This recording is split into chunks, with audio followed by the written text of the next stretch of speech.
Welcome, welcome, welcome, everybody. Happy Monday. I am so excited to be here. This is Jonathan Budd, and I am today's host for the Renewable Rebellion Roundtable. And we've got an amazing event in store for everybody. In just a moment, I'm going to allow our very special guest to introduce himself, but I just want to quickly sort of set the intention for what we're doing here today. You know, there's been a lot of change in the California solar industry over the last 2 quarters, and there is still not a clear understanding of how amazing our product is for the world and the solution that we bring to consumers every single day versus the only option that they've historically had, which is, you know, paying utility. So the intention of this roundtable is to really bring together some of the smartest and brightest experts in our industry to share the understanding of where solar is going under NEM 3, under the future of California energy policy, and share that understanding with everybody and share the value proposition of solar with everybody and how amazing this product is today in California and even where it's going in the future. So that's why we're all here today. I'm so excited to have you all with me in person, and I know we've got Julia and Raghu virtually tuning in. What's up, guys? Can you hear us? I think so. Hello, yes, glad to be here too. We hear you loud and clear. All right, there you are. So without further ado, I'm going to go ahead and allow our guests to introduce themselves. We've got Bernadette del Chiaro. Did I get it right? Did I do decent? Close enough? I at least passed the test, right? Not the total failure test. You got the hard CH. I'm going to let Bernadette introduce herself in a minute. We've got Mark Abrams filling in for Ryan Harris, who unfortunately came down with COVID just yesterday. We've got Jonathan Brunasso. We've got Raghu, Belur, and Julia Pyper all with us. So, guys, if you could take just 1 minute and share a little bit about yourself, your role, and why you're here today with everybody, that'd be fantastic. I'm so glad to be here, Jonathan. First of all, thank you to you and the whole Powur team. It's a pleasure to be here. My name is Bernadette del Chiaro, and I'm the Executive Director of the California Solar and Storage Association, CALSSA. We are the state's oldest and largest clean energy trade group, with over 750 business members here in the state of California, and we're focused exclusively and powerfully on the growth of distributed solar and storage. So that's our main mission and our focus, and I've been at this for 10 years now. Wonderful. My name is Mark Abrams. I'm the VP of Sales here at SPAN. We make a smart electric panel that so many of you have seen us launch here in the last month. It is a pleasure to be on the stage, particularly with Bernadette in particular, who is a legend, and really we all can thank her for much of our opportunity here today. I'm here to talk about, of course, all the things you can do here in the NEM 3 world in California. I've been in solar 11 and a half years, and I do have to also nod to my friend Raghu, who brought me into the solar industry back in 2012, and eternally grateful for that opportunity back then, and very happy to be here with you all today.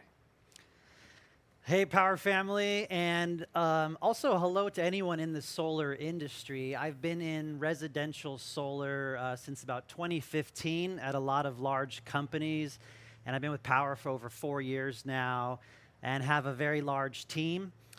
So working with a lot of leaders and sellers in the market, different partners that we have, and figuring out the best solution in the trenches. I've been leading a Net Metering 3.0 steering committee with Mike Winters and a few other industry experts. So really just representing you, the seller, your voice here today, and thank you for putting on this important event, and thank you to the partners that have joined us. Julia, you want to go next? Great, I'll jump in. Thanks so much for having me. Julia Pyper, I'm the Vice President of Public Affairs at Goodleap. We are a financier in the residential solar plus space. You know, we've also financed storage and other home improvement upgrades like HVACs, windows, doors, roofing, you name it, we're in the space. We want to be a partner to everyone on the call. So, you know, reach out to us. I'm here to wonk out on the policy elements. I oversee our government affairs work and communications on policy. So thanks so much to the Powur team for having me. Guys, my name is Raghu Belur. I'm the Chief Product Officer for Enphase. I've been here before, did this panel last year. It was a lot of fun. So looking forward to doing the same this year. Good to see you, Mark. You know, our industry is just a testament that, once you come into our industry, you're not going to leave. This industry is too exciting, It's too Hotel important. California. Yeah, it's Hotel California, yeah. You're not going to leave. It's just too important a task, and it's not a task anymore. It's not a job anymore. It really is a responsibility. So I think we are here for a bigger purpose, and I think that's what makes this industry particularly exciting. So I've done a lot of work on NEM 3, worked with CALSSA particularly, and Julia and other stakeholders as well. And I think NEM 3 is a unique and really interesting opportunity for our industry. I think if you look at it from a first principles basis on things that are taking place in our world, NEM 3 it really is the step in the right direction. Yes, we had a rough start. Yes, we can discuss whether it was the right number, the right timings, and so on and so forth. But if you think about it over the long term, this is really a very, very good and important step for our industry. I'll talk more about it as we get into it. Well, wonderful. Again, I just want to share my appreciation to all of you for taking the time to be here today. I think we're all here today because of our passion and desire and the feeling of responsibility that we have for our industry and for helping to craft the direction for where we go from here. So that being said, Bernadette, I'd love if you could kick us off and just give us all a quick primer. What happened, Right. from NEM 2 to NEM 3? What happened? What's different for everybody who's tuning in now and really needing to catch up and understand this new context? Right. Well, just to zoom way out for a second, Jonathan, we passed in the state of California, the legislature passed net metering, invented this concept of net metering back in 1995. It then was capped at that time at 0.5% of the utility's peak load. Very small pilot program, but it was popular enough, and after the electricity crisis in 2000, 2001, the legislature finally realized we truly need to diversify our energy resources. So for the next 18 years, the legislature bumped up the cap on net metering consistently every couple of years, allowing our market to expand, right, with the help of incentives. And it wasn't until 2013 that the utilities really started to get scared. And they put a lot of pressure on the legislature, and they passed a bill in 2013 that essentially lifted the cap on net metering. So there was no more cap on the program, but they directed the PUC and sort of handed the reins over to this state agency called the California Public Utilities Commission to make changes and modify the program. Those modifications took place in 2016 with the NEM 2.0, reduction in sort of the incentives of NEM, and then this last decision, NEM 3, was sort of the final straw. Those changes were sort of a long time coming. And the other thing that's important for people to know is that the Public Utilities Commission is run by a board of 5 people, and they're all appointed by the governor and then confirmed by the legislature. So all of these changes are inherently very political, and they kind of come from Sacramento.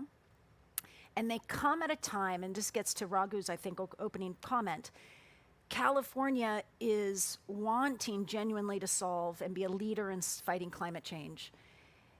But instead of making necessary and I think welcomed changes to allow us to make a greater value for energy storage, which is what we absolutely need to do to meet our climate change goals, they made very abrupt changes that are going to be really damaging. So we're going to have to get through this difficult time period while at the same time being as optimistic and visionary as Raghu and Enphase and others like him in our industry, and bullish about what we ultimately offer consumers, which is a way better product than what the utilities can ever offer. Mm-hmm. So we have reason to be optimistic, but we've got a rough road to go through, and that was an unnecessarily rough road, reckless on the PUC's part, but yet because we stopped that tax, we have a leg to stand on and we have still a product to sell.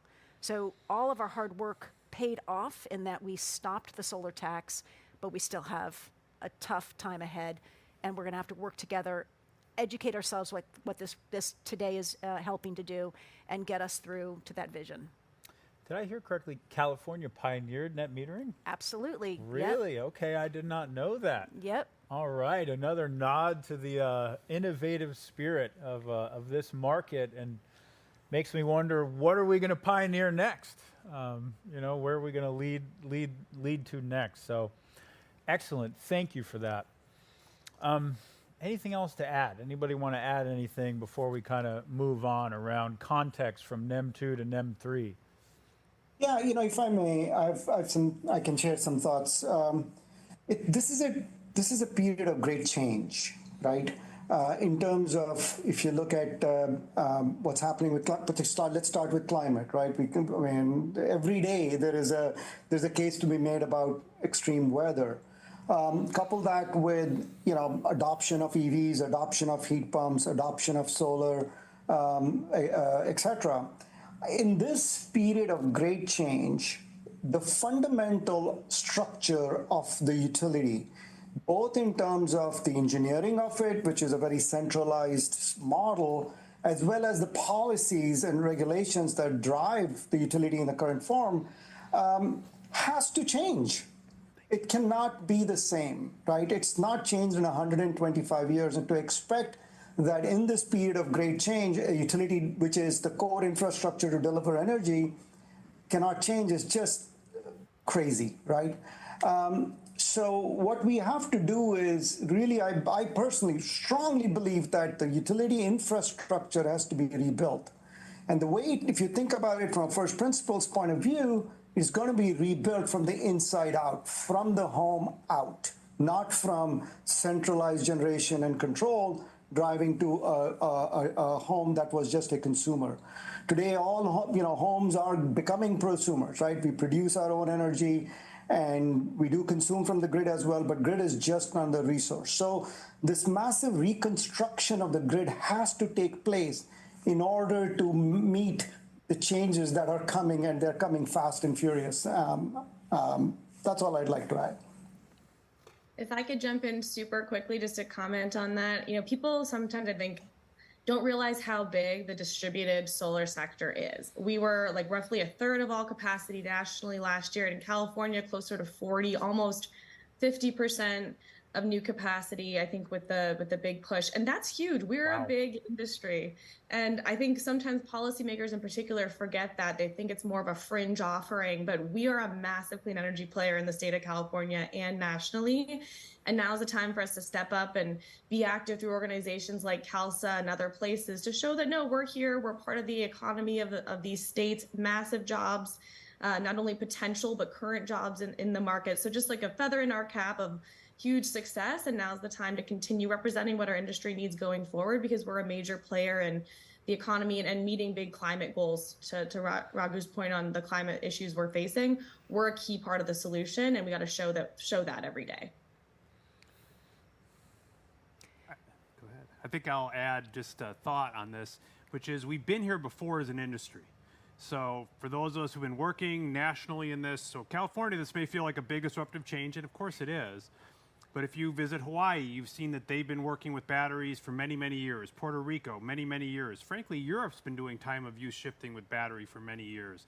So on one hand, it's a big change for California. On the other hand, there have been a lot of lessons learned, a lot of technologies evolved, and a lot of ways that we can both adopt to what we need to do here to enable the transition, as we're talking about, and to enable us all to be successful in bringing solar to our homeowners. I love it. I think that's a great segue into the next section, because we know change is inevitable and there's nothing static.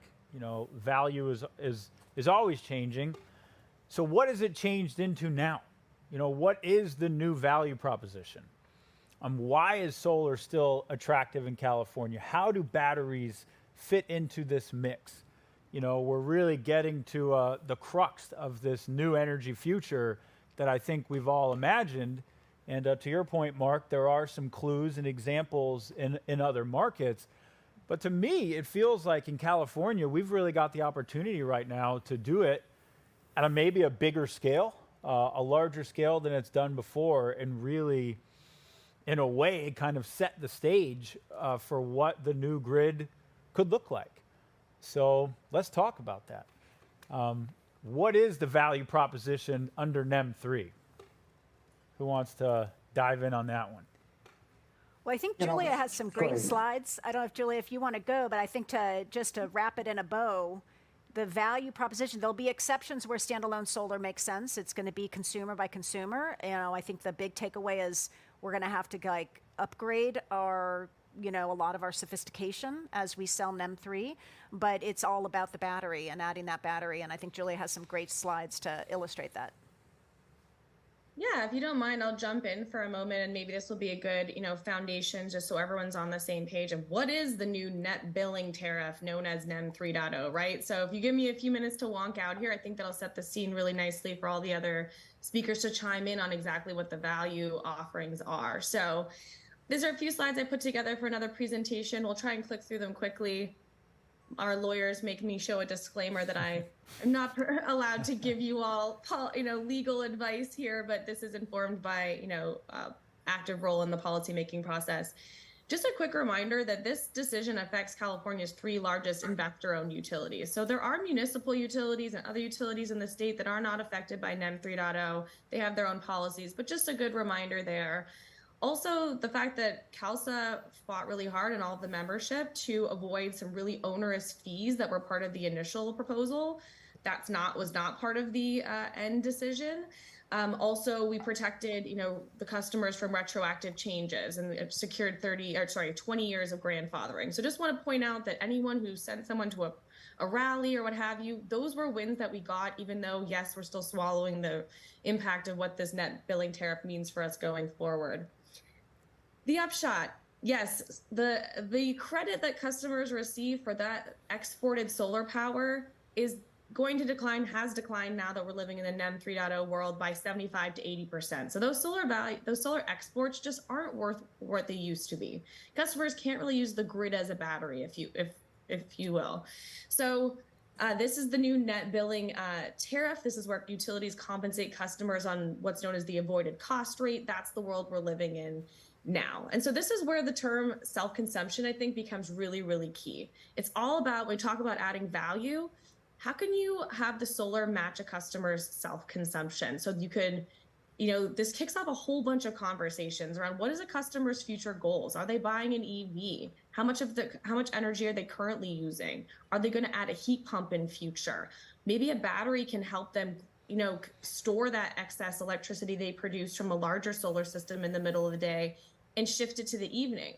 And we'll talk more about why that's even more valuable than ever right now. But really understanding a customer's current and future power consumption under NEM 3 is key, because this red area here you see on the slide, the exports, those are not worth retail rates anymore. That is gone under the NEM 3.0 world.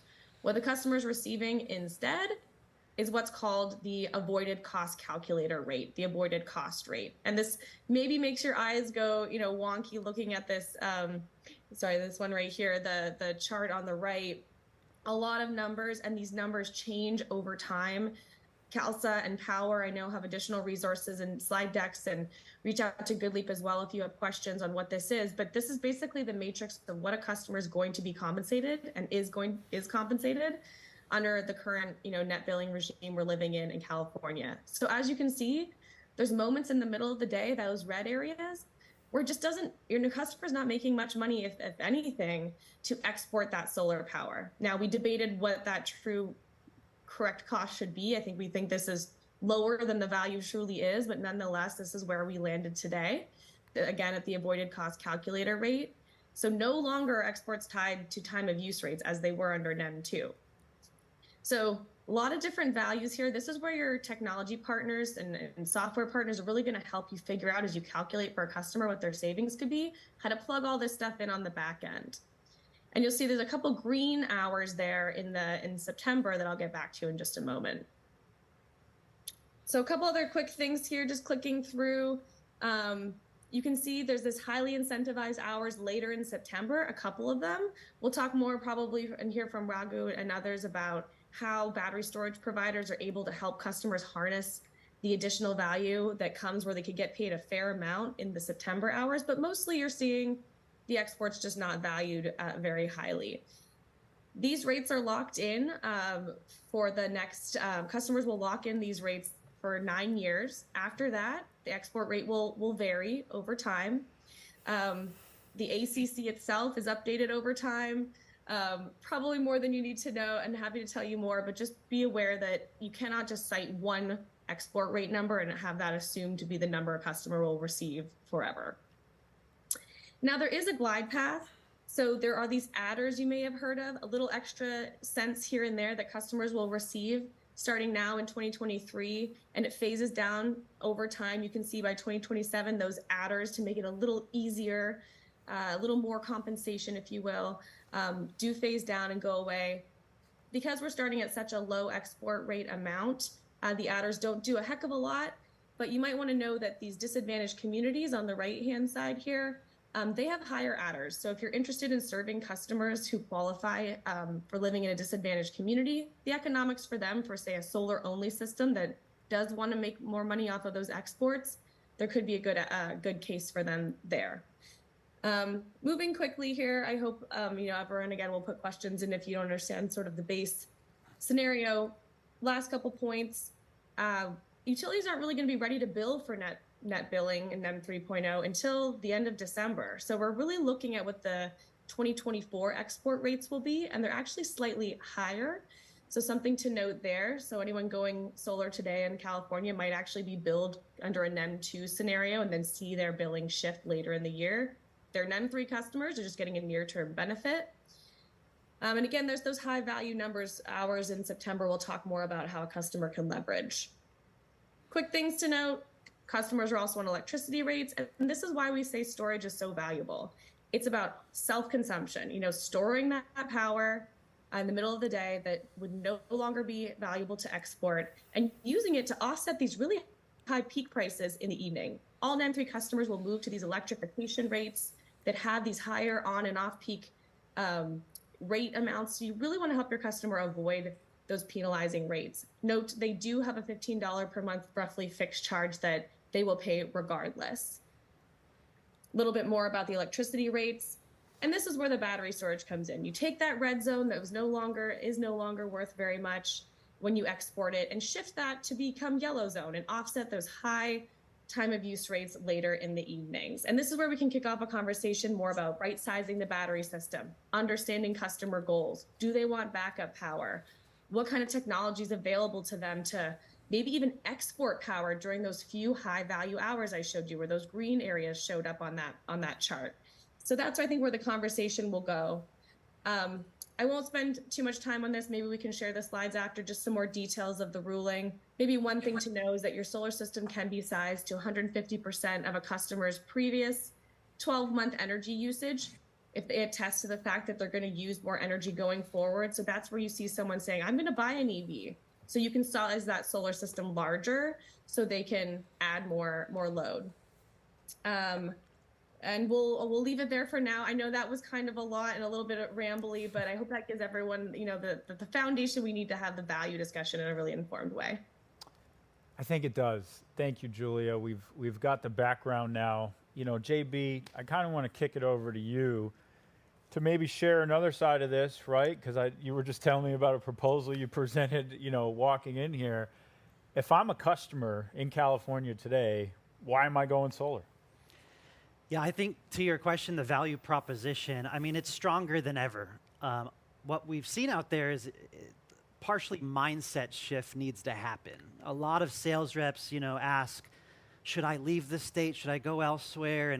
And those are just some limiting beliefs, because the truth is the value proposition and the savings are just amazing. And the battery and the storage and the blackout protection, the technology they can have to load shift and offset from the grid, and the solutions that we have now. If they need the backup protection or no backup protection, that's now a thing that we can offer. So when you look at SoCal Edison, I saw a bill that was 41 cents on average kilowatt hour rate that they were paying. And when you look at PG&E, SDG&E, some of those prices are higher than the rates they charge in Hawaii. It's just a no-brainer. I think what it comes down to also is just a lot of us reps were used to kind of being order takers in Q1 and net metering 2.0 transition, and even at the end of last summer. And the reality, I think, is working a little bit harder on the lead gen, 3 to 5 times harder to get those at bats, because what we're finding is the sales are coming back once you show the value and have the options and the tools at your fingertips, and doing it ethically with the right training. Because some of the leaders, even the best of the best, have expressed, you know, how many kilowatt hours of storage to solar kW. And so by going through the training that Enphase and other companies offer, just to be that competent sales professional, but boy, when we get an at-bat and a proposal, that value proposition, people don't know the difference from NEM 2, 7, 3. They just don't know. And we're here to now educate them and show them the amazing options and get rid of that mindset limiting beliefs, because we're going to kick butt. Absolutely. Can I add some more things? I mean, Julia did a great job in kind of explaining what the mechanics of it is. If I propose 3 key takeaways, right? The first one is, when you have production, overproduction in the middle of the day, don't export it to the grid, because you're going to get paid nothing. Unlike in NEM 2, where in the middle of the day when you had solar and it was overproducing, you got paid near retail rates. Now you're not going to get it, so don't export any energy into the grid. And the way you do that is by it's obvious, you charge your battery. The second thing that you do is, it's time of use. Time of use spread is becoming much, much wider, right? If you look at what happened in 2021 to 2023, it's gone up significantly, right? What used to be 27 cents gone to 37 cents. What used to be 51 cents in some utilities has gone to 81 cents, 81.6 cents. So late in the evening, don't consume. Use that energy that you stored in your battery to consume. And then the third thing is very clear. The utility is going to pay you handsomely for exporting as much energy as possible during certain times of the year. You can make substantial amount of money. Simple math. I think Julia showed $3.59, closer to $4 if you export between 5 p.m. and 7 p.m. all of September. And actually the numbers smaller, but still significant in August. You know, a homeowner with 10 kilowatt hours or more of battery, you can export, if possible. If you export 10 kilowatt hours, you're going to make $40 a day. A year, in that month, you're going to make $1,200. So I think the combination, a system that can take into account your consumption, your production, avoid exporting in the middle of the day, avoid buying energy in the middle in late evening, and then exporting as much as possible, you're going to have a fantastic value proposition. So if you look at the value prop, I mean, I've done tons and tons of design, right? We are looking at payback periods of 5 to 7 years, right? But payback is kind of a esoteric number. A lot of people don't like to think about payback. I think what's key is to think about how much of your bill can you offset. If you look at under NEM 2, you could offset 90+% of your bill because the grid was the battery. If you did with the solar only system, if you did solar only today under NEM 3, you're going to offset 55% of your bill. You know, it's a very small number. Now one beauty is you can put things west facing as well now. In fact, I encourage people to put modules west facing, put the panels west facing. You can put south and west. And you can move that 55% number up to close to 58%.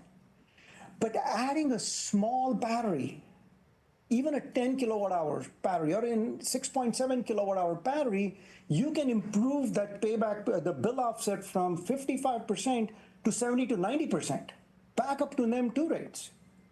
So for a net of ITC, if you were to invest something like $7,000 to $10,000 over the lifetime of the system, you're going to make close to $20,000, and in some utilities, you're going to make $30,000. So the math is really obvious, right? That put a small battery and you accomplish those 3 things of don't export in the middle of the day, don't buy late in the evening, and export late in the evening when you get paid very handsomely for it. Can I just say one thing to kind of if anybody is listening to this, I can see people being confused of how were we so upset with that NEM 3 decision just a couple of months ago, and now we're sort of going, it's going to be okay, there's huge value. So I just want to explain one thing. First of all, Julia mentioned this.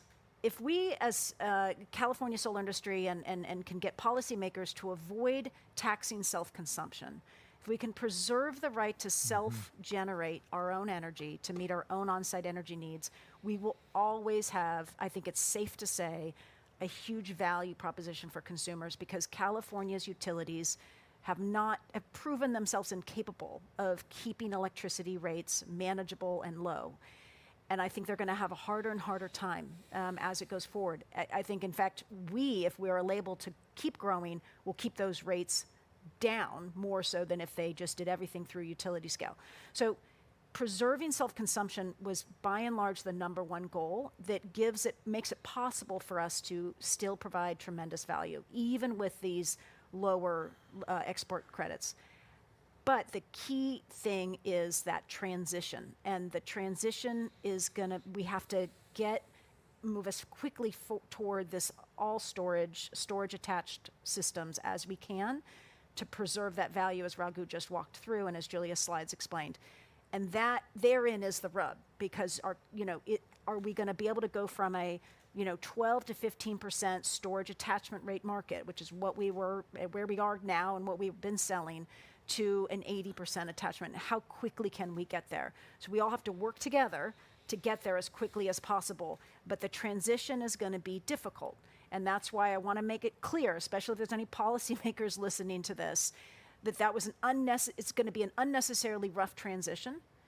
And at a time when California needs to be tripling our build rates of solar, tripling to meet our clean energy goals, we're slowing and putting this added weight and sort of making things more difficult for ourselves. But as Raghu said, there's every reason to be bullish and optimistic. And as you guys have laid out, we still offer tremendous value. So we just need to reorient ourselves and move forward. But at the same time, I just don't want it to seem like we're sugarcoating what this decision, the impact that this decision has had, if that makes sense. I share your goal there, Bernadette, 100%, and hope if there are any policymakers listening that in the future there is a more intelligent, sort of thoughtful plan about how we transition to this better future. On value prop still, and Raghu, I think that's a great sort of framework, right? Don't send your energy back to the grid. Don't export energy to the grid during the day. Don't buy it from it when it's really expensive. Consume it from yourself and sell it back to the grid, when you're getting paid the most for it. Boom, right? Like, that's the future. Mark, I'd ask you, from a product standpoint, how do we do that? Or where are we at with this product? And I feel like people don't know how cool it is right now. Well, thank you. It's actually coincidentally an ideal time for SPAN to have come together with Powur. And for all of you sellers out there, you are hearing complexity. You are hearing challenges for the homeowner to understand what is going on. And coincidentally, we at SPAN have brought a smart panel to the market. And what that does for you and your homeowners, it will actually tell them exactly how much power they're using by circuit, by time of day, by year, by month, by week, however they want to see it. And it's really the perfect complement to this situation. I almost think of it as a three-legged stool. You need solar to produce, you need a battery to store, and you need that smart electric panel to be your dashboard to help you see all of this. And for a very small additional adder, all of your homeowners can now get a true electrical dashboard for their home that will not only tell them exactly how much they're using, so now the benefit is they can change their behavior. Simple example at my house. I had a hot tub. It's running, it was doing its cycle at 5 p.m. at night. I didn't realize that. Super easy way for me to just reschedule it to run in the mornings, and now it's going to run during the lowest rate. So it's little things like that, these insights that you can get. You can use a smart panel to turn things off. With the kind of NEM 3 rates, I'd never want to run my electric dryer between, say, 5 and 9 p.m. at night. You could literally take your smart panel and say, don't run the dryer during these hours. So I think the ability to produce our power with solar like we've all been dealing with, the ability to store it now is the big change that's really a huge benefit to the homeowner over time, as we're talking about, and the ability to have that deep insight and control as to what's happening in their house, how they're using their power, better ways to use that power, more intelligent and money-saving ways, in addition to the peace of mind that this gives them of knowing they have total control over their home, is really what SPAN is all about, what you all as power sellers are now able to take advantage to complement. And I think it's a great opportunity really to step up our game as an industry. You know, I think when we think about it, there were some comments about how it was a gold rush at the end of NEM 2, and of course it was, and no fault to anybody to get their best deal while they could get it. But in the new world, how do you sell more? How do you deliver more value? How do you really engage the trust of that homeowner and deliver the value they're looking for? You now have these tools in your pocket. You have solar, you have battery systems that can be adjusted in size, and you have the opportunity to offer them something like a SPAN panel that'll give them that deep insight, allow them to affect their behavior and really save the most money that they can, understand their usage, and really, you know, take advantage of all this technology they're putting on their roof, on the side of their garages. So this is amazing. I hope you guys are all hearing that there's new products coming to market that are allowing homeowners to take advantage of these trends like never before. Raghu, I also, you know, I've got one for you because, gosh, for years I would look at the forecasts around battery pricing and I'd be like, man, all these analysts were just wrong. Like these prices haven't come down in 5 years. Where's all those cheap batteries everybody was telling us about? But then 2023 happened. And I think everybody's noticing that all of a sudden, I feel like batteries are getting cheap. Like there's actually this, I want to use that word, like batteries are getting cheap. Like there's all these options with batteries now. You can do grid tied, you can do backup. You know, the pricing has come down. Maybe you could give us some insights into where batteries are going, where have they come from, and why it's getting so good. Yeah, you know, we use the word battery as to represent just the cell and the chemistry, right? It's more to it than that. If you think about the elements of the battery, there is the cell, and then it gets put into a pack. Then there is the power electronics to charge the battery. Then there's the power electronics to discharge the battery. Then there's the communication, the software. So when you think about a battery, and when we use the word battery, we really mean a storage solution, right? That's what Enphase does, is that storage solution.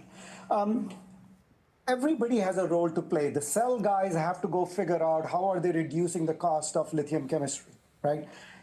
We have made a bet that it's going to be all about lithium iron phosphate, a very specific type of lithium chemistry that arguably is one of the safest chemistries that is out there, right? Alongside with what we control, all the power management, the communications, the software, all of that, we have done incredible amount of work in reducing the cost of that.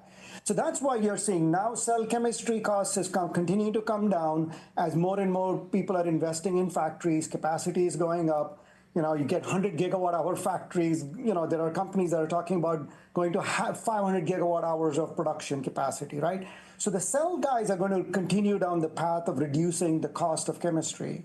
And what we are doing is reducing the cost of everything in it beyond the cell, which is the power management, the communication, the software, the mechanical structure, etc. Because at the end of the day, what I envision is every home is going to have anywhere from 20 to 40 kilowatt hours of storage, right? Why do I say that? Let's take a step back again. Let's look at the numbers. What's happening, right? EV adoption's going up, heat pumps adoption's going up. Today, if you look at an average consumption per home, it's about 30 kilowatt hours per day.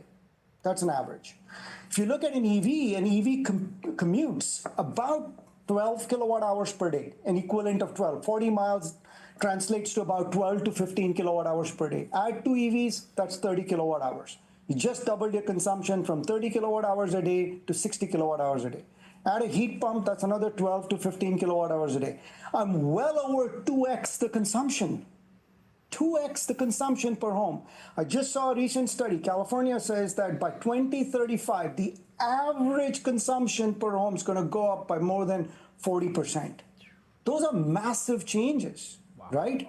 How do you solve that? How do you solve that problem? Look at what's happening. If you look at the infrastructure again, sorry, I'm geeking out on some numbers here and trying to give the background and the technology about why what we are doing is, we as in our industry is doing, is so vital, right? If you look at it from the infrastructure point of view, it's, yes, there are problems to solve on the centralized generation side and the transmission side. The biggest bottleneck is in the distribution infrastructure. It's the substation, it's the conductors, it's the utility transformer, the pole mount transformer, it's the conductors that come to the service entrance, etc. Right? That's where the bottleneck is. And the way to solve that is by solar. You know, it could be 10, 15 kilowatts of solar per home, 40 kilowatt hours of storage per home. You know, EV will have to be managed, heat pumps will have to be managed, and you have to tie all of these pieces together in with an energy management system, right? And so the fundamental challenge is, I think Mark said, hey, this illustrates complexity, and that's the problem we have to solve. It has to become very, very simple, both for the power folks who are trying to sell this product, the folks, our installer partners who actually go out there and install the product, folks who are maintaining the product. It has to be really, really simple, right? And that's what we do. So think about it like this. Every time you buy an EV, right? Bernadette talked about self-consumption. Every time you buy an EV, think about you'll have to add about 1 kilowatt to 2 kilowatts of PV and 10 kilowatt hours of battery storage. Right? That's where we are going. So it's cost of Jonathan, your original question about, hey, cost of batteries are becoming cheap. Yeah, they're becoming absolutely cheap. Cells are becoming cheap. All the power electronics, communication, everything is trending in the right direction in terms of cost. But you got to solve a bigger problem than that, and you got to solve the problem of procurement, financing, a big deal. We got to make it really simple to finance these things. We need batteries to last for 25 years. Solar's already 25 years. Now we need batteries which were 10. We have moved up to 15. They need to get to 25. So the financing becomes really simple. We need the installations to be very simple. We need maintenance to be simple. And the most important of all, I forgot to mention, you have to start with design, the design and modeling of these systems. So when you generate your proposal, it's a financial instrument now. You are generating a proposal that has to be really simple for the homeowner to understand. Oh, if I put a 10 kilowatt hour of battery, I'm going to get an 85% bill offset with a 7 to 9 year payback, and then ensuring that that system actually delivers that to the homeowner, right? So that's kind of how, those are the things that we have to get our head around. As a technology player, our job is to make it really, really simple for both folks like Powur who are selling this product to the market, installer partners who are installing it and maintaining it. So on that note, we're back to present moment, right? Today, if I'm a consumer, how do I optimize the value proposition in California? Is there a quick framework? How do I make this simple? Do I need 2 batteries for every 8 kW of solar? What's my basic formula? Yeah, it has to be simple. So the way it is there's a design, for the approach we have taken is a very simple design and proposal tool. You ask the homeowner, a couple of questions about, hey, are you, for example, a daytime user or are you a late evening user? Or even simple, just give me your green button data, last 12 months of data. That's it, right? And then the system simply designs it for you. And then it says, okay, here's the size of the solar system you need. Here's the size of the battery system that you need. If you have an EV, here's an EV charger that you need that can kind of, manage it all, that you can control intelligently. And then it's giving the homeowner choice. Hey, if you want 70% bill offset, here's your choice. The system's going to cost X. If you want 85% bill offset, this is what you'll need. You'll need, 3 batteries. But it has to be simple, and we have done that. If you look at our design and proposal tool that we have developed, because it's needed. You have to simulate the entire operation of the system for 25 years in order to arrive at the number. And at the end of the day, it's really simple. It's going to be X size solar, whatever, 10 kilowatt of solar. It's going to be 10 kilowatt hours of battery. and you're going to get your 70, 80% bill offset, whatever it may be in that particular instance. But it's been made very, very simple using the tool. It has to be done with the tool. The NEM 3 is complex enough that it warrants, you can't do back of the envelope calculations anymore. Yeah, if I could jump in, I know I was the one who really wonked out there with some numbers and probably put everyone to sleep, but it just goes to show that the complexity on the back end is really there. It's important to know. So I think, professionals will do themselves justice by spending some time getting into the details and, asking for resources where helpful, but it has to be simple for the customer at the end of the day. I do think the conversations are getting a little more 3D, if you will, and that you have to talk about value. I've heard that word several times on the panel today. It's not just about cost savings, comparing your solar rate versus the utility. I think sales professionals are going to become truly advisors, consultants, energy consultants to the homeowner and maximizing the value their home can provide to them. It's an incredibly valuable asset. And so thinking about that shift, I think, is important. And so I have a couple more slides to share that I think do provide some general rules of thumb, if we're able to get those up. So just to double click, in case you're a visual learner, we talked about green button data, and it sounds like SPAN has tools for you as well on really understanding that customer's usage profile, their current one and their future one. There are tools available. They're maybe not as good as they could be, not as easy to access as we all wish, but they are out there to find that historical usage data and then plan for the customer going forward. Every customer is going to be a little bit different. To Raghu's point about what size battery is best suited for them. Do they want backup? Are they just really going for maximum savings? Are they okay with a higher loan amount, say, to get that large battery system and solar together that will actually pay off faster over time? Or is that not something they're interested in? Really asking those probing questions will help you deliver that value to the customer. So really starting with a few more questions in your sales conversation, I think, is where everything starts under NEM 3.0. Quickly going to solar-only systems, it was mentioned briefly, I think, by Raghu, shifting to the Southwest and West, because we know customers are paying more for power later in the day. You want to maximize how much power they're able to generate later in the day. So just shifting the orientation could help you deliver more savings to your customer. Again, this is solar only. So there is still a way, we think, to get value with solar only systems in California. Not everyone's ready to install a battery tomorrow. So this is one way you can provide more value to your customer. So don't just do the south-facing systems of the past, I think, under this new framework. One other tip for solar only is have discussions about energy management tools. What else can they power in the middle of the day? Can they run their dishwasher, their dryer? Are there new electrified products they want to add, like an EV, like a heat pump, that utilize power in the middle of the day with smart controls? And so that, again, gets back to the self-consumption point. You really want to use that solar power on the roof to power elements within the home, because as we know, the exports just aren't worth what they used to be.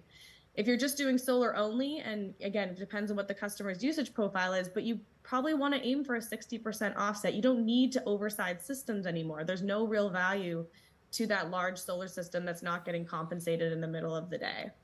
And then, of course, we talk about batteries. You saw me present a similar slide like this. I just wanted to double click on it, and I know Powur has one as well that we could show up that presents a little more detail, but taking that exported energy and shifting it to those high expensive hours in the evening is so key. And it sounds like Enphase and others will have solutions that see that yellow spike, help you actually export when you're getting paid $4 in the evening hours of 6 to 8 p.m.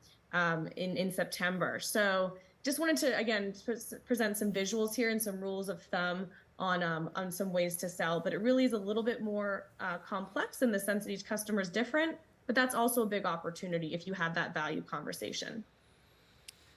I'd like to reinforce, Julia always drops a ton of nuggets, guys, and I just want to reinforce a few things there that there is a little bit of a weeding out of solar consultants right now because it's not one size fits all anymore.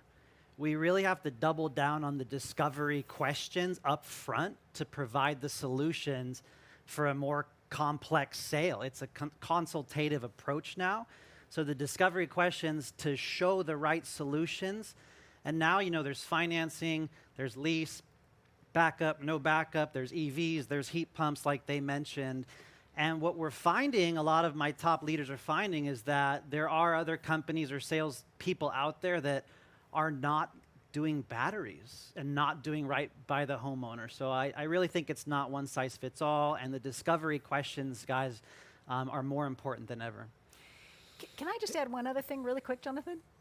I feel like the utilities always try their darndest to slow us down and to hurt us. And this industry, one of the reasons why I've been so committed to working on behalf of you all in Sacramento is because every time they try to knock us down, we innovate and we modify ourselves and we come out stronger. So I think at the end of the day, what we're selling is an even better product than NEM 2.0, in so much as we are now on the precipice of offering consumers even greater energy independence and greater self-reliance, less dependence on PG&E, and that is incredible. So we have it's like self-consumption is not necessarily a word that I think flows off our tip of our tongue. So we can get it into it with the charts and stuff, but most consumers, they just want relief and they want an alternative to PG&E and they want to stop sending their money to PG&E.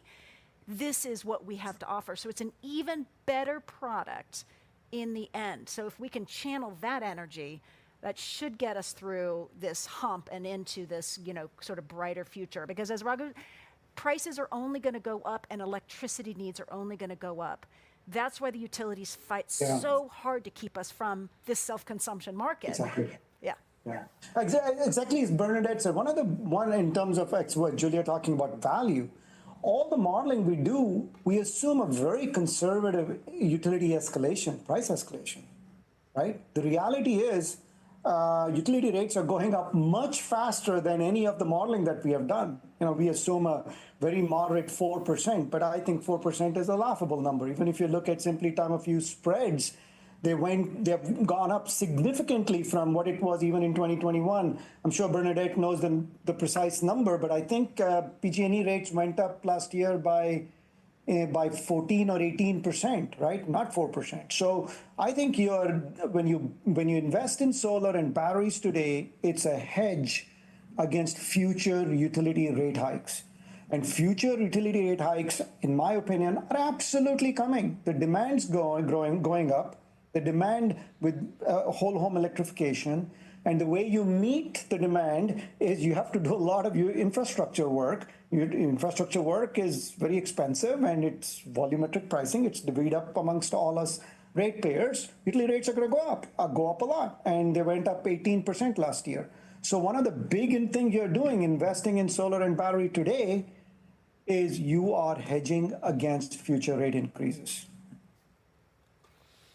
Yeah, one thing I also just want to follow on and make sure everybody hears this. This was something Jonathan said, but it is of critical importance right now that we educate ourselves so that we can lead with integrity in the marketplace. There will be consultants who are not educated, and they won't even know, and maybe sometimes they do know what they're doing. But it's important that we provide consumers with a real, amazing value proposition so that our industry continues to have the support and really just is winning at delivering better value to the end consumers. And there is some risk, with all of this change and how abruptly this change happened, that if people are saying, hey, here's 100% solar offset with no battery, that's not reality anymore, right? So if you see those kinds of proposals, call it out, and we've got to be the ones to really lead with the right education and value proposition and integrity for the homeowners, and that's definitely going to come back to benefit everybody in the long run. So, hey, Jonathan, let me just think one comment on that. I think what's so important to all the salespeople out here, when you're talking to that homeowner, is doing that discovery. And there's a few simple things you can do to differentiate yourself, to deliver that right value, to expose the people maybe not playing the game as it should be played. Simple question. Hey, we're going to put some batteries on the side of your house to store that energy. Would you like them to work when the power goes out? That simple question will drive tremendous conversation on understanding of what they're buying, what it's capable of, an economic decision of whether to invest in backup or not. Would you like to understand how you use your power and the ability to control it better? Same thing. Some people will say, no, that's not my thing, too much for me. A few discovery questions will lead into the benefits that you can deliver them without all the complexity to understand their requirements and their goals from the system you're selling them and offering them. And if you do that, you'll also offset the challenges that we face in the industry by having conversations around those topics, helping you win the deal, winning the customer's trust, and ultimately deliver them the value that satisfies and makes them happy as well. Thank you, Mark. Great points. JB, I got another one for you in terms of trying to make this easier, right? We all know that this has to be easy for everybody, and there's an inherent change happening here and complexity, and we've got to try to find the way to meet in the middle. So, knowing the tools that we have at our disposal today, right? The tools that are available to the marketplace. You, Cynthia, Paul, many of the amazing leaders of this company are starting to really get active again. What are you guys doing to make it simple for consumers to say yes and understand what they're buying, and for you to figure out also what's the best value proposition for them? That's a great question and forever evolving. I see Jordan Shaw on here as well, and Cynthia and a few of us. And I think, even just from a leadership training perspective, right, we have weekly California market development calls where we continue to talk about these topics.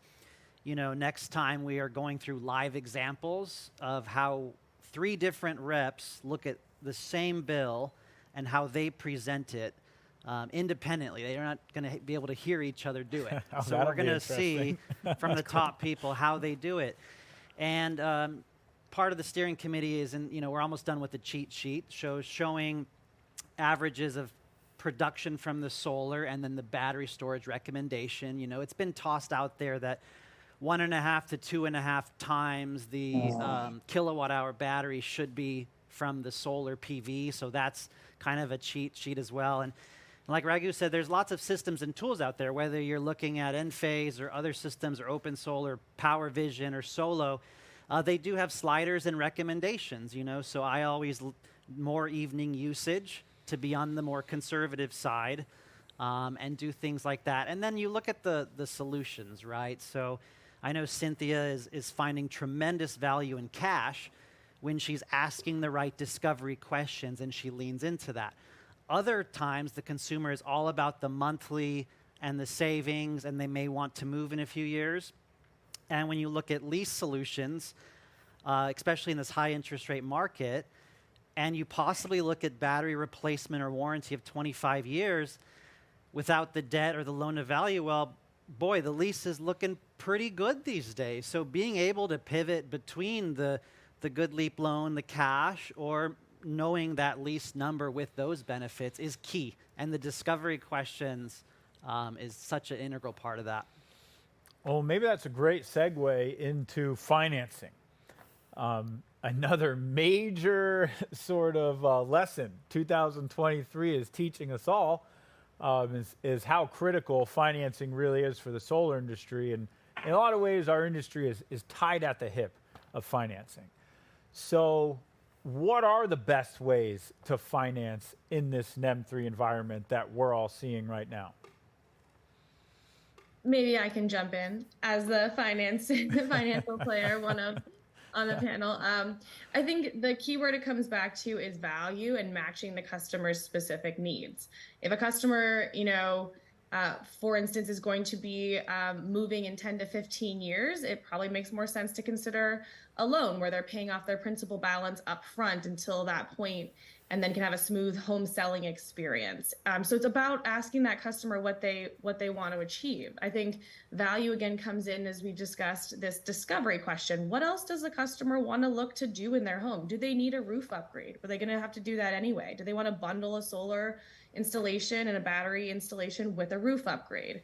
Maybe they want to get that heat pump, the electric heat pump, to run on their solar and battery storage. let's bundle that into a loan. There could be other insulation and other retrofits that they make so that they don't oversize their HVAC system to begin with and have a more efficient home that's not so leaky. We at Goodleap are really working with all of our installer and sales professional partners on how to make that super, super simple. To Raghu's point, we need simple financing. We think we have one of the best solutions on the market in terms of the technology we can offer. And so a loan in that scenario may actually be the best product for a customer to wrap those different solutions together and actually see even greater savings in the long term because they were able to bundle in that way. So it really comes back to what a customer is trying to achieve. There may be other scenarios where, that's not the right product for them. But I will say that at Goodleap, we have some of our fastest growing installers in states with cheaper energy rates than California, growing with a 599 APR product, focusing on selling these multiple products with a better understanding of what really works for them. I'll also just add one more perspective here while we're on financing. If you go with a loan, for instance, that customer gets the ITC, the federal tax credit, right? That's something they can report on their own taxes, get that money right back into their bank account on their tax return. One perspective to think about, the median balance for an American household, that will probably be a $5,000, $5,500 tax credit they could get. A lot of Americans have roughly that much or more in credit card debt. So if you think about this a little bit differently, what if you took that ITC payment you got back and could pay down your credit card, which has a 21% interest rate right now, and the customer is paying that off at a real premium. So you think about your solar as not just this incredible investment in your home and maximizing the value of the utility, compensating you at certain days and having a more efficient, comfortable, healthy home, but you could pay down your credit card debt in a faster, cheaper way because you're pocketing that ITC and the customer would be and choosing to repay their credit card as one example. So I think, our team, our BD professionals, who I hope folks on the call have a contact for. If not, I'm sure we're happy to connect you. They can help, installers and sales professionals walk through those kinds of conversations so the customer isn't just thinking about, nickel and diming monthly costs and really what is going to suit their needs overall and being that real energy consultant in the home. Yeah, I love it, Julia. I also am also wishing that all of a sudden I had a lease counterpart here too, so we could understand how both these financing products really have a pivotal sort of role to play in the future going forward. For the last 5 years, we've really lived in a loan-dominated marketplace. And, with interest rates increasing, there is beginning to be, a shift in a balancing between leases and loans. And so I'm just wondering if someone else wants to comment on perhaps what is the value of a lease in this marketplace. And I love what you shared too about, again, the differentiating components of a loan and the discovery and when it really makes sense. And I think it's just important that we've got all the education so that we can have that discovery and offer consumers the product that is going to make the most sense for them. I don't have anything to comment specifically about lease or loans. We've got wonderful partners like Goodleap on the loans, and we've got good partners who do leases as well. It's a customer choice, right? That's the beauty of it. The only comment I'd like to make here is about the asset class, right? Solar is an asset class, or people when they buy solar and they finance it, the default rates are one of the lowest in the industry. And so by definition, what that means is it's going to take a little bit of time, but the interest rates will come down specifically for solar as a class of product, because like I said, people don't turn off their solar, because what's the alternative? You turn off your solar, you're going to pay more to buy from the utility. So you really do want to keep your solar going, which means you want to make your monthly payments on time. There are other incentives also, right? I mean, when you look at what the Inflation Reduction Act did, it brought in a lot of local manufacturing. So, Enphase has started producing manufacturing products here in the US, which is a pretty big selling point. I just came back from visiting a bunch of our partners in the East Coast, and they all said, yeah, made in USA product is actually a selling point for the homeowner.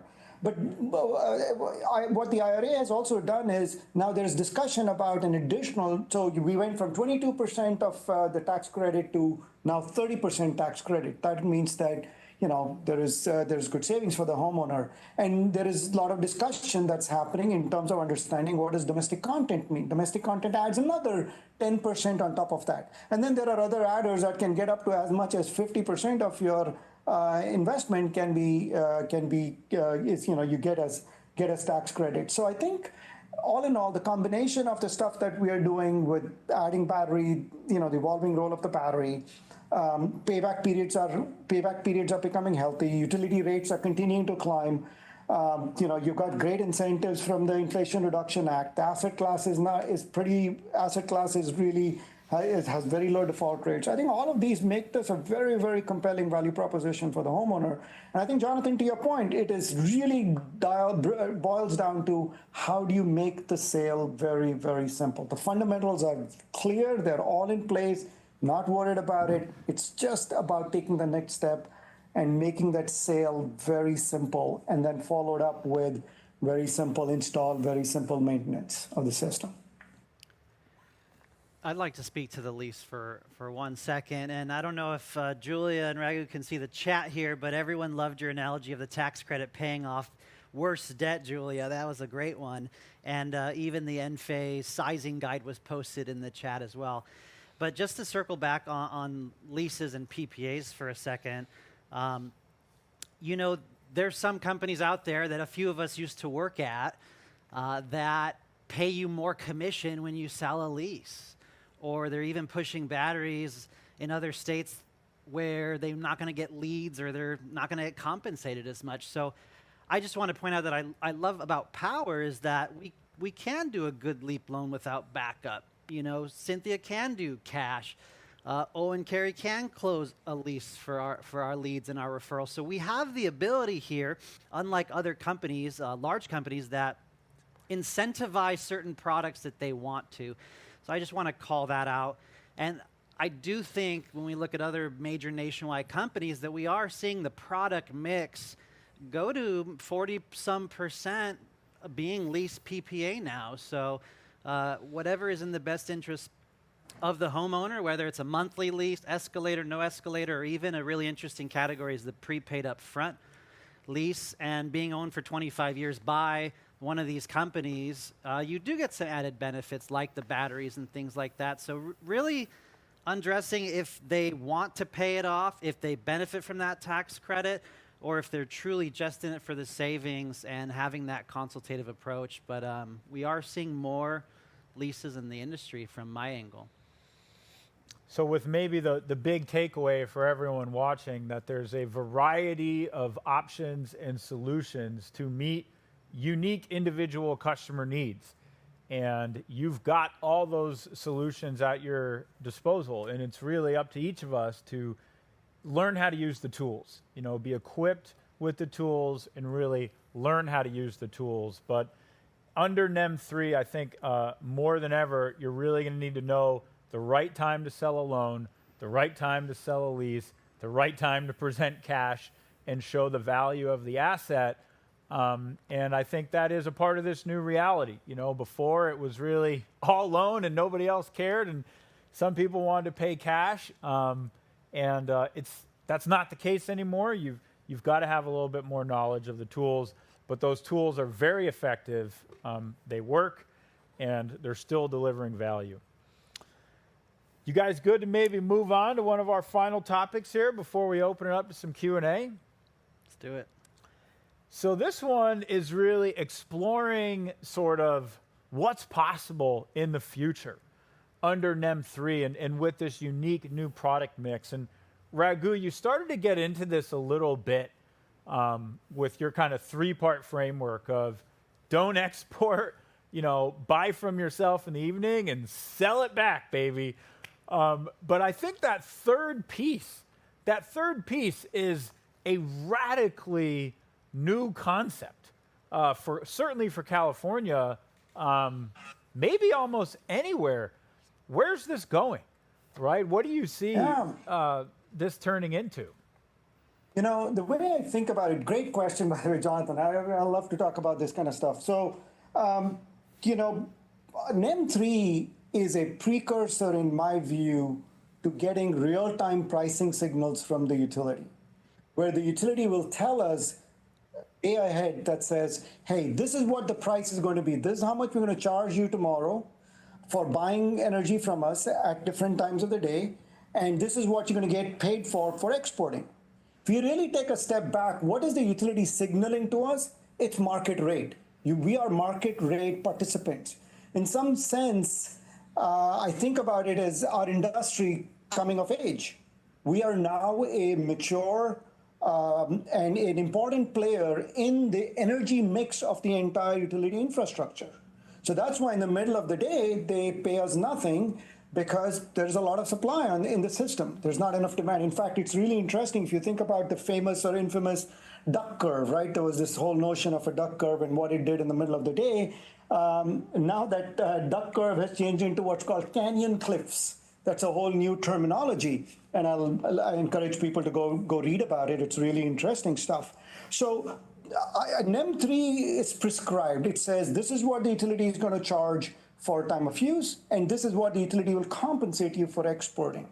But I think it's, like I said, a precursor to the utility telling us a day ahead, saying this is how much we're going to charge you for kilowatt hours. And I thought California was way ahead. Unfortunately, starting in Q4, or fortunately, both Netherlands, Belgium, and Germany, all three of those countries are sending now, starting in Q4, day ahead pricing.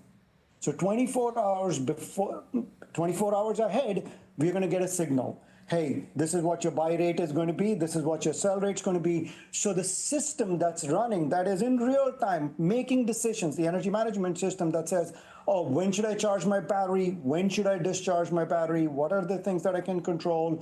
All of that engine has to become very, very dynamic, very, very sophisticated.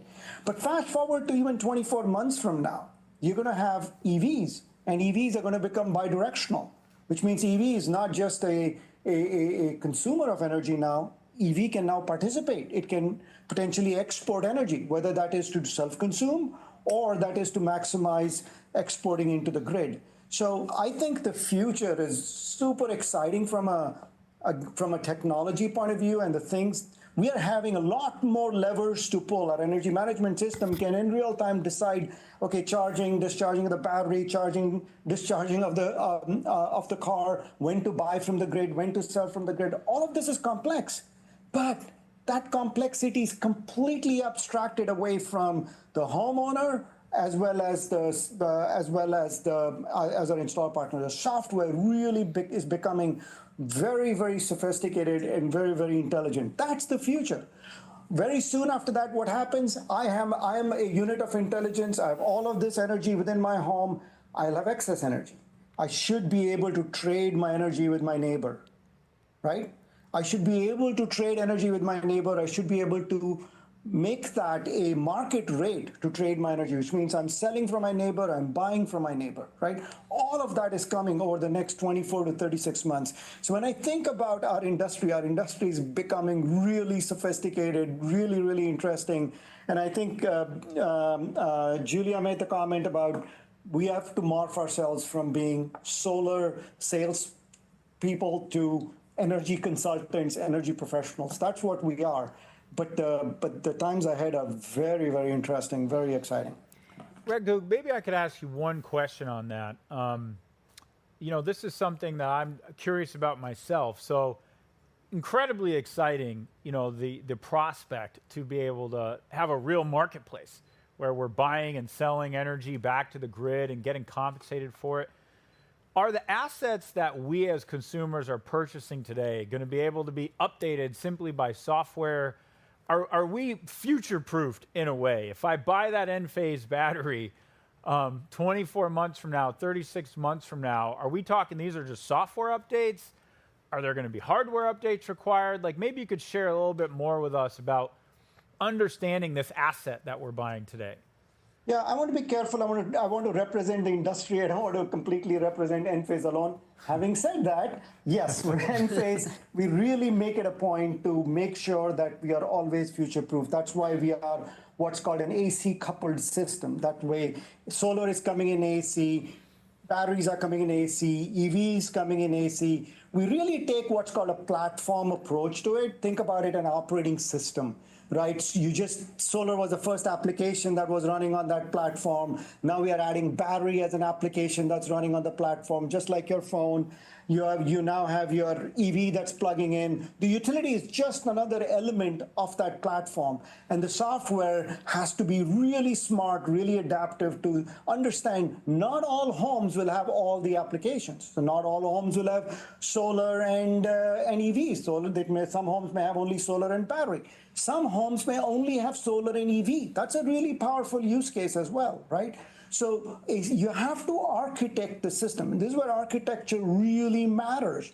You want an architecture that is very scalable, right? Scalable because not everybody's home's needs are the same. Somebody may be a daytime user, they'll need less batteries. Somebody may be a peaky late evening consumer. They come home in the evening, they turn on more of they work outside the home, they're not retirees.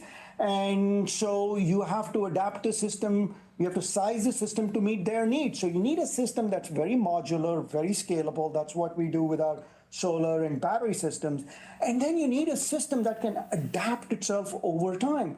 Tomorrow, like I said, real-time pricing signals come from the utility. It should be a software change. That's what we strive to do, is to make a system, build a system that is very, very scalable and very, very future-proof and adaptable into the future. And being in the AC domain, if you think about it, if you do everything on the AC side, it's the same AC that goes across to your neighbors and your neighbors' neighbors. So if we think about a future where we are starting to send energy, buy and send energy between us and the neighbors, it's all seamless. It all happens in the same AC domain, if you may. So we really pay an inordinate amount of attention to architecture in order to make things future-proof. But as an industry, we have to keep thinking like that as well. Can I build on that answer, Jonathan? Absolutely. Couldn't agree with Raghu more. CALSSA actually was the first to propose a real-time pricing proposal to the Public Utilities Commission. It was as many as 6 years ago. Didn't go very far because the commission was not ready for that kind of forward-thinking vision. We are making progress, though, on virtual power plants, which is all part and parcel of what the vision that Raghu just put forward. We just got the Energy Commission, a different state agency than the Public Utilities Commission. There's another one just put forward a brand new program to allow average everyday homeowners with batteries to participate in a virtual power plant program. What is so interesting to me, as somebody who has been advocating for rooftop solar for over 20 years, 20 years ago, the main arguments against solar was that it's unreliable. There were so many slides showing cloud cover. I kid you not, that the utilities and the naysayers put forward of we really shouldn't be investing in solar at all because it's unreliable. We, of course, proven that wrong. It took us some time to prove it wrong. The same place we are in that same place with batteries. A lot of regulators don't yet trust that the energy will be there when they need it. We have to prove it. Give us a couple of years, and then the sky's the limit on what we're going to be able to do, and sharing and basically inverting, as Raghu said earlier, inverting the structure of the grid so it's local up as opposed to top down. But we got a lot of headwinds against us.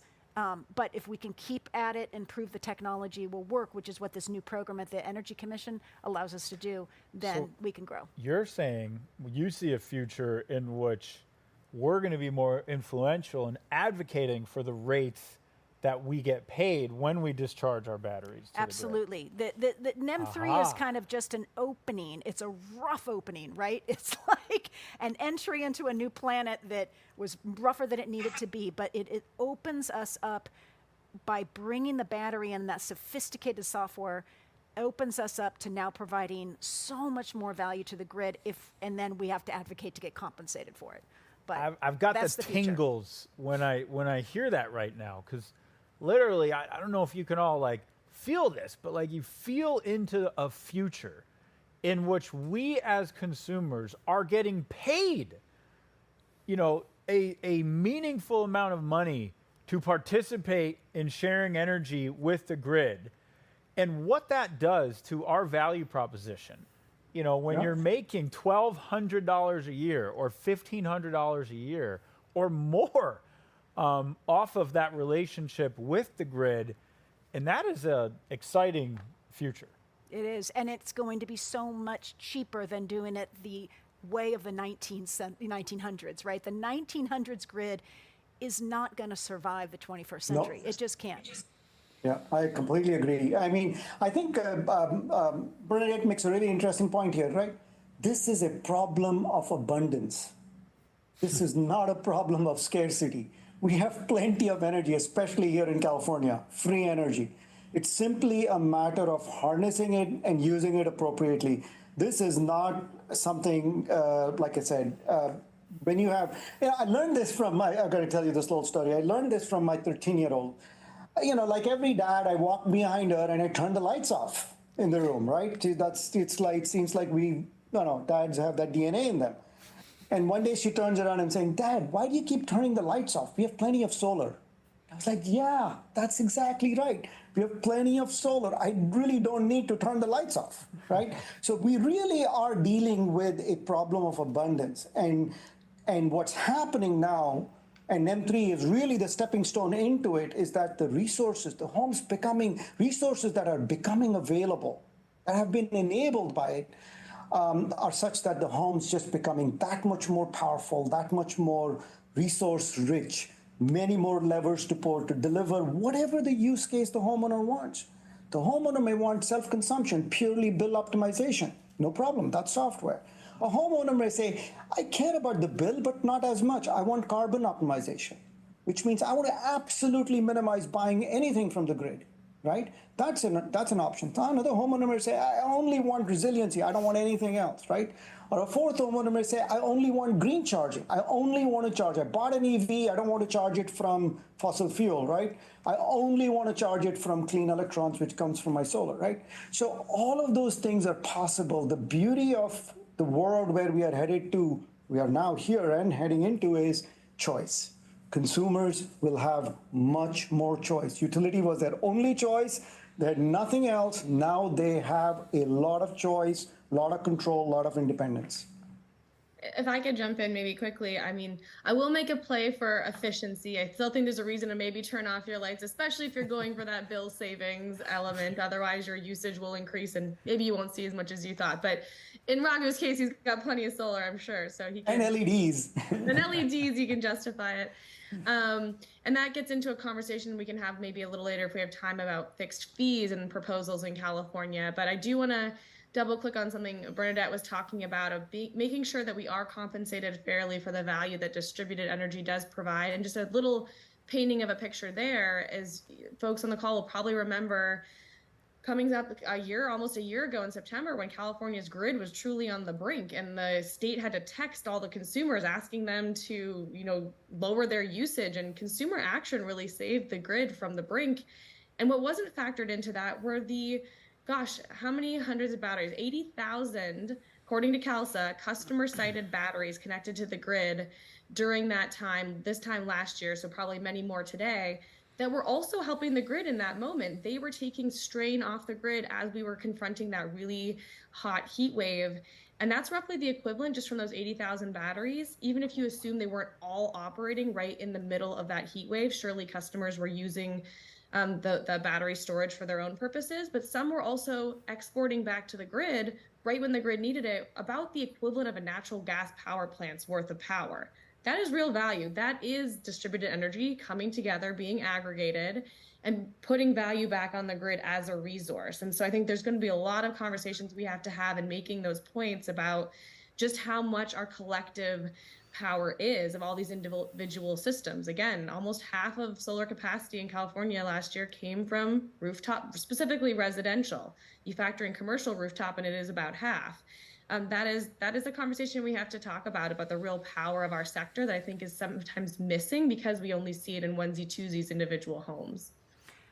One of my favorite facts is the biggest battery on the planet is hanging on the garages of California consumers. If you add up all of those 100,000 now batteries in California, and we're just getting started, it adds up to greater capacity than any battery, Moss Landing, Australia, wherever you go around the planet.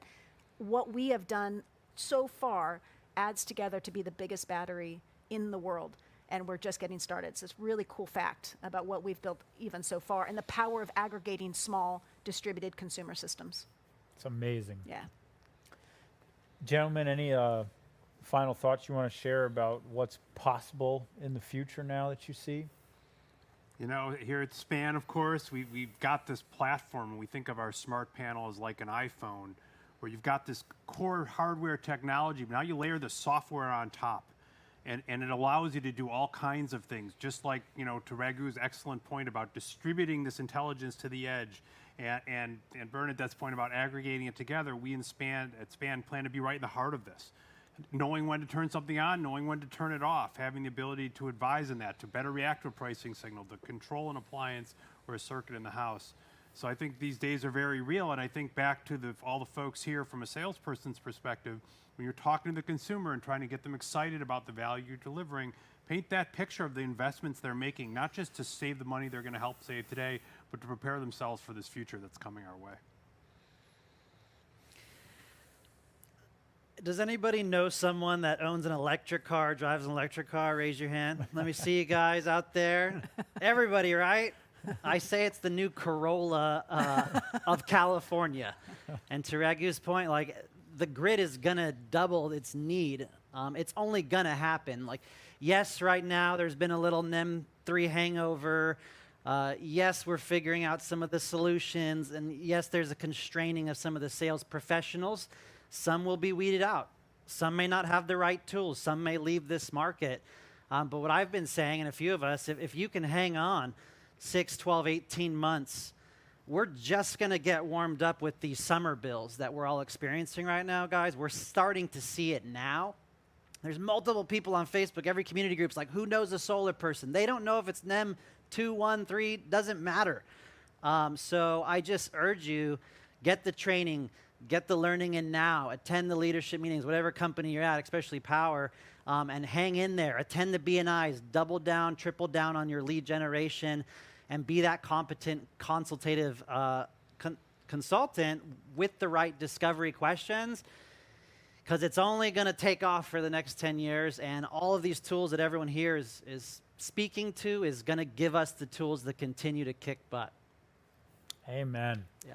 Yeah, I ditto everything everyone said, and I just think it's remarkable, actually, what's possible from here forward. And if I could double down on any one message, it's really, you know, understand that these batteries are an asset unlike our end consumers have ever had before.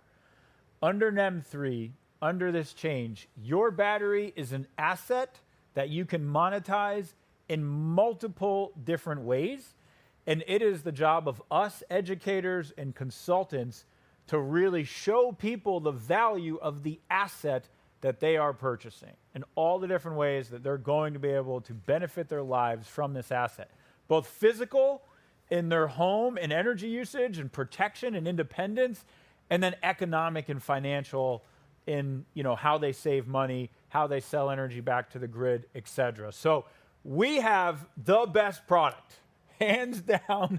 The utilities can't beat that, ladies and gentlemen. These are the best products. It takes a whole ecosystem. It really does. It takes a whole ecosystem to pull this off, from policy to manufacturing to financing to the products to the education and the training and the systems. And I hope you all really feel that we are in this together.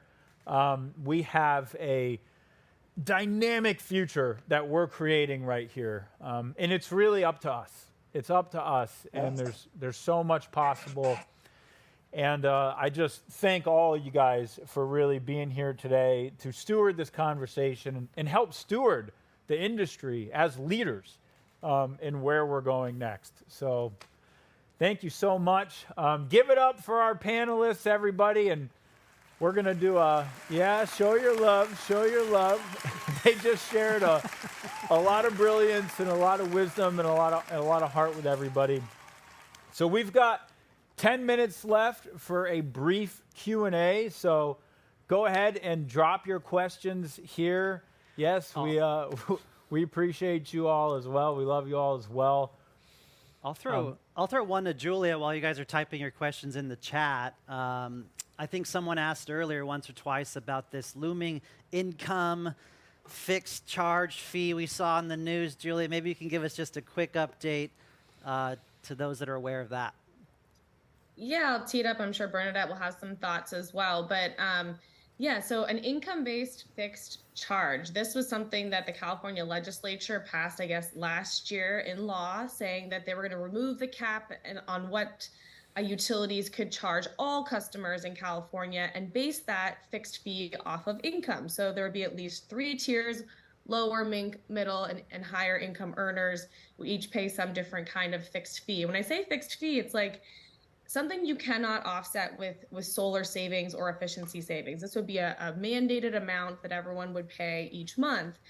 Why that's challenging is, well, figuring out the right amount for that. Like I said earlier, NEM 3 customers actually do pay a fixed fee of around $15 as part of being on the NEM 3 rate. So we debated what that amount should be, and the regulators determined that was a fair amount to ensure solar customers are paying their fair share for the grid. This other proceeding, which is ongoing right now, there's discussions of having fees be as high as $120+ per month for those high income earners. Wow.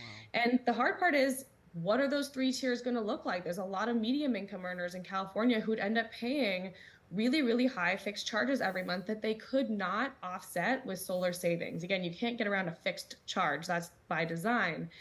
So, the solar industry never opposed the concept of having income-based fixed fees, but we certainly have thoughts on what an appropriate fee should be. And I think the utility proposals are far too high and will honestly punish low energy users and moderate income families across the state who won't be able to get around those high fixed charges by saving energy with efficiency or solar, et cetera. And we want to help provide those solutions to Californians at a time when we know that many are looking for monthly savings more than ever, and solar really is one of those solutions. We're not alone in this. There's a lot of other nonprofits, environmental groups, efficiency stakeholders who also have, some challenges with this proposal from the utilities, and we're debating it out right now. And so Bernadette, I'm sure, has some thoughts here too. Yeah, I'll just add that, look, the utilities make their money by building large transmission lines and siting power plants as far away from where people live, work, and play as possible. That's how they maximize profit. And they look at that energy usage increase scenario that Raghu mentioned, and they just see dollar signs. So they're trying to lock in their market share, their growing market share, as quickly as possible. One way to do that is to tax self-consumption, and there's more than one way to do it. They tried to do it with the solar tax. We defeated it, but they're coming back with a utility tax. The only difference is that this utility tax will apply to everybody, whether they have solar or not. It'll still cut down on the benefits of solar as well as the benefits of any other energy use, energy management saving devices. We have to stop this and keep it from going off the rails, which is where it's right now, headed.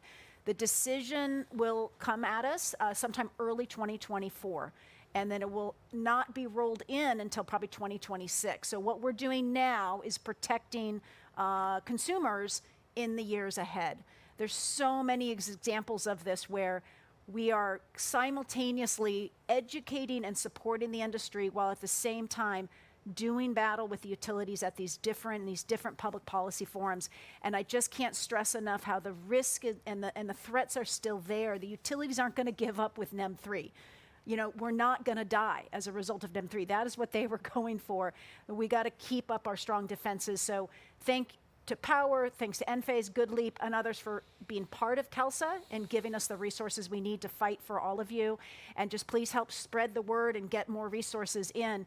Everything we do, requires money and resources, and we don't make profits off of every solar system. We need our members to give us the support that we need to win for you guys. And the threat will be there as much as the opportunities are there as well. We got to walk and chew gum at the same time.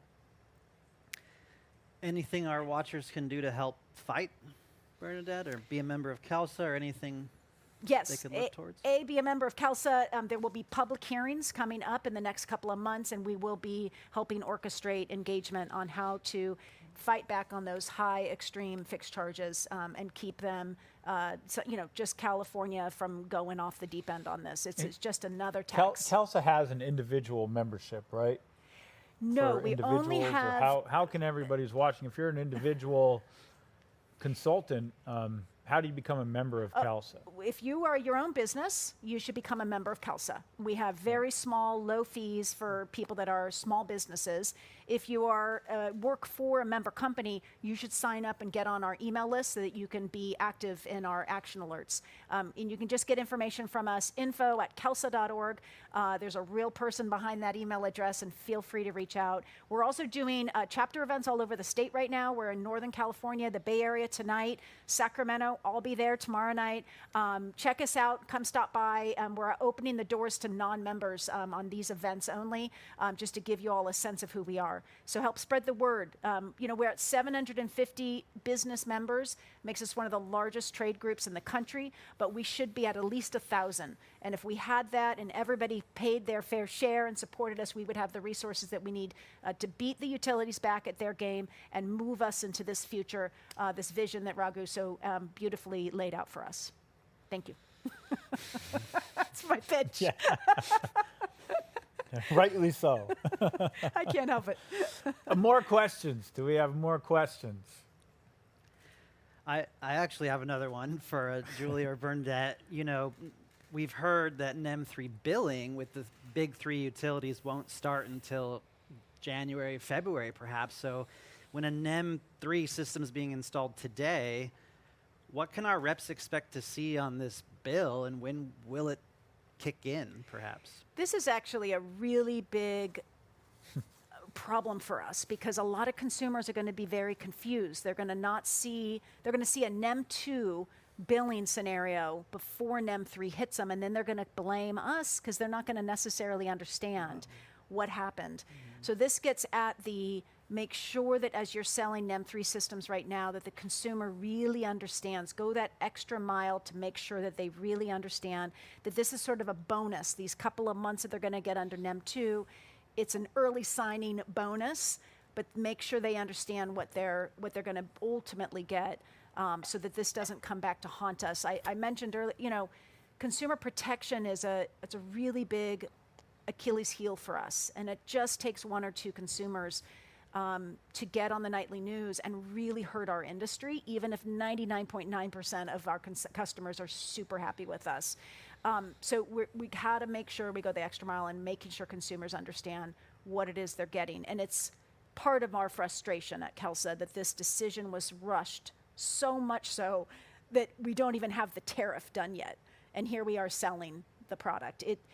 It's a consumer protection nightmare that was created entirely by the utilities and the PUC that we're going to have to manage, and the onus will be on us to manage it, unfortunately. We can't, we're not going to be able to say, they did it to us. So I think just clear communication is key, and just taking the time to not rush that sale so people know what they're doing. Wow. And can I add on a related note with interconnection, not necessarily in our control, it's the backlog. So yes, there was a rush under NEM 2, but the utilities didn't, on their end, have time to staff up appropriately to process those NEM 2 applications. And I know folks on this call are probably seeing some of those 2, 3, 4 month delays. I think you can look up on SCE and some of the utility websites where they're at in the queue, and they're still back in April processing the applications that came in at that time. So I think again, this will unfortunately reflect back badly on our industry if even though it's not necessarily something we control, if customers feel like they went solar, they made that purchase, but aren't seeing the benefits for a long time. So we have to set the expectations up front that there are these utility delays. I know they're trying to make some changes to make that more expedited.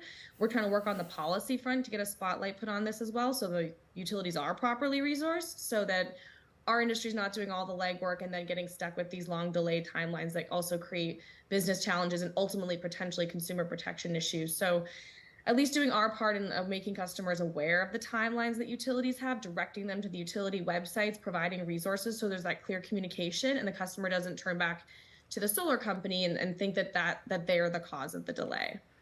And hopefully, with the adoption of expedited permitting processes, that legislation that passed, Solar App this year, moving into next year, that'll help speed up some of the timelines that we're seeing in many of those delays. Yeah, on the permitting side, absolutely. And then on the interconnection side, we've got a bill right now that we're pushing through the state legislature to actually slap fees and fines on the utilities if they drag their feet. I like that. Yeah, because as I think Tony mentioned, you know, they have no excuse for being slow on interconnection. They have no excuse. Yeah. So we've got to actually now force the Public Utilities Commission to put a fine on them so that they have a financial incentive to interconnect people in a timely manner. And the one small point, but important one, is about true-up. Unlike under NEM 2, you trued up pretty much when you're interconnected. We highly, highly recommend that you true up, you opt for a true-up in June. That way, there is no ambiguity about when you build your credits up that you can use up the credits up in August and September. You can use up those credits to the remainder of the year. It's unclear if, I mean, October would be the worst true-up because you build up all this credit in September, August and September, and then the utility says, oh, we won't roll the credits over to the next year. So the good news here is we understand how the utilities operate. So we can take some preemptive measures like, you know, asking for changing your true-up date. Well, everyone, we have come to that time where we all get to go back to work, although this has certainly been fun.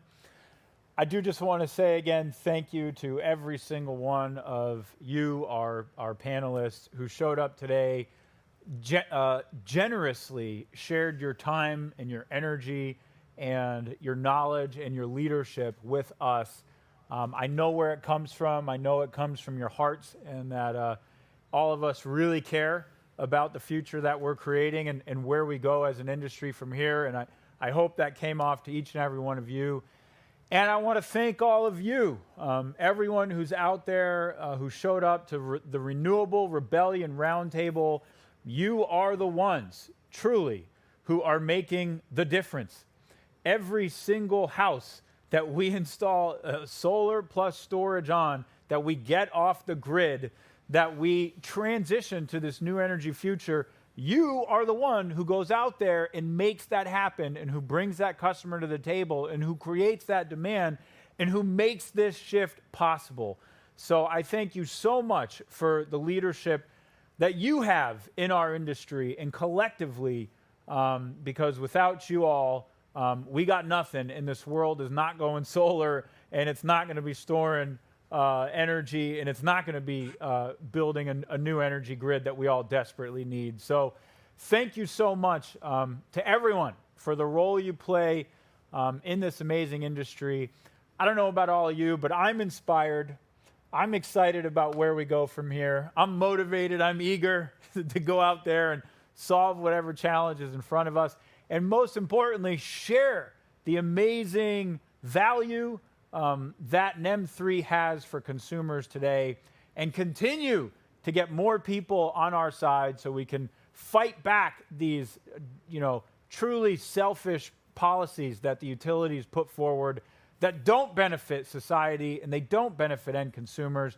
They really mostly benefit the utilities and their investors and a much smaller cohort of people. So let's go fight back.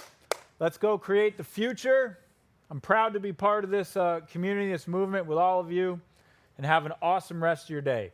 Thanks, everyone. Woohoo! Woo. See you at Powur Convention.